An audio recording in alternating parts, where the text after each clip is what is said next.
Hello అండి, welcome back to one more mini vlog. ఇదేంటంటే మేము మా తమ్ముడి వాళ్ళ ఇంటికి వెళ్ళాం. బాబాయ్ పిన్ని వచ్చారు విజయవాడ నుంచి. సో లాస్ట్ టైం కూడా వచ్చినప్పుడు కలవడం కుదరలేదు వాళ్ళని. 1 మంత్ ఉన్న తనుష్కి బాగోపోవడం వల్ల. సో ఈసారి ఎలా అయినా కలవాలని చెప్పి వాళ్ళు రాగానే ఒక 2 డేస్కి వెళ్ళామన్నమాట. బాబాయ్ చూడండి అంత పెద్ద పనసతోనలు ఎక్కడ దొరికాయి, మియాపూర్లో దొరికాయంట. అండ్ హాయ్, నేను ఎవరు, హూ యామ్. అండ్ తనుష్ అయితే ఫస్ట్ రానన్నాడండి, ఎండగా ఉంది నాకు ఓపిక లేదని. వచ్చాక మటుకు బీభత్సంగా ఆడుకున్నాడు ఆదిగాడితోటి.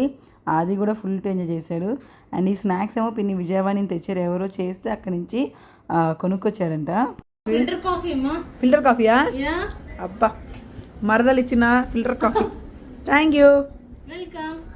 అండ్ నైట్ అయితే మా తమ్ముడు మా కోసం ఇడ్లీ ఇంకా బోండా తెచ్చాడు. వాళ్ళ అబ్బాయి ఫస్ట్ క్లాస్లో పాస్ అయినందుకు స్వీట్ కూడా తెచ్చాడనమాట. అండ్ తమ్ముడు కొత్త బైక్ కొనుక్కున్నాడు, జూపిటర్. సో అది కూడా చూసామన్నమాట. చూసి ఇంక ఇంటికి వచ్చి